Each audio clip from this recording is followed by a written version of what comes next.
the total number of crows in Agra.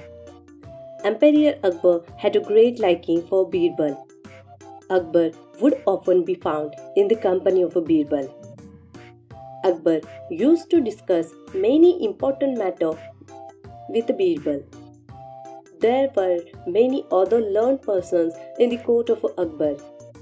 There were senior courtiers, each of whom was given the responsibility of one separate department.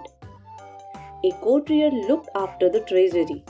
The other one was responsible for maintaining the law and order in the state, and another one was responsible for the defense, and so on. But Birbal was a sort of an all-rounder. Whether it was a serious matter or not so serious, Akbar would discuss many matters with the Birbal. So some of the courtiers were envious of a birbal. It came to the notice of Akbar that his courtiers had begun to grumble over the matter. It reached the emperor's ear that some courtiers in their privacy had blamed him for becoming partial. They thought that they were no less clever and capable than a birbal. They became restless, and so one day a group of courtiers took courage to speak their mind in the court. They said that they felt it bad they were not given any chance to prove their worth. When Akbar heard their grievances, he said, "Very well, if that's the wish of my courtiers, I will give them a chance. They must prove that they too are very clever and wise as a birbal."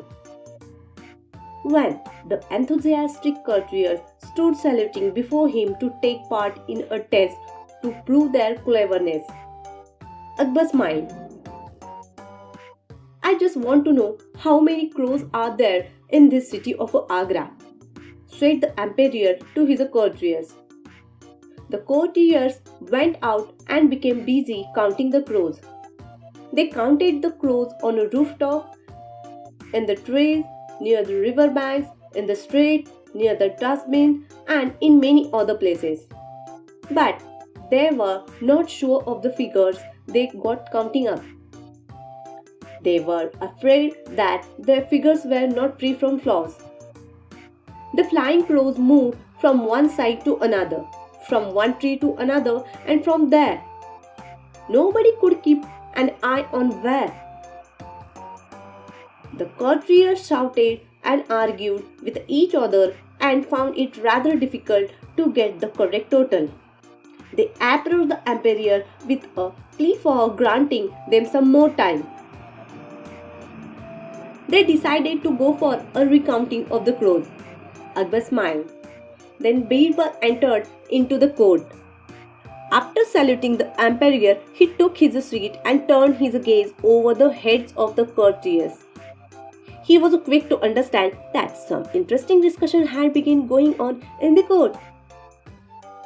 For court became suddenly silent on his arrival, and the emperor was smiling. "I just want to ask you, Birbal," said Akbar, "how many crows are living in the city of Agra?" 7,205, Your Majesty, said Birbal. He answered the question of Akbar so very quickly that all the persons present there were dumbfounded for a moment. The courtiers looked at each other in confusion.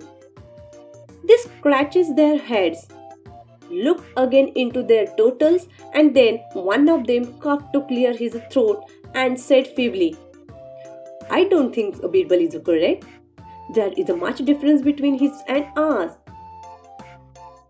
"All right, give or take some here and there," Birbal said smilingly. "If it is less than the total figure I have just told you, then I think some of the crows had gone to visit their relatives in other places.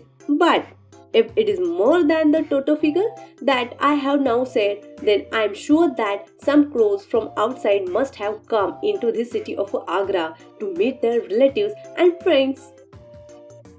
Akbar burst into a peal of laughter. "Now look," he said to his courtiers, "how very quickly Birbal has told us about the number of crows now living in Agra. I think it is now clear to you all that Birbal is a clever person and that is why I like him. The courtiers then understood that Emperor just asked for an witty answer. They failed, and again it was a Birbal who succeeded in giving the emperors a satisfying answer. It was then too late for them to understand that the emperor was not serious about knowing the exact number of crows living in Agra.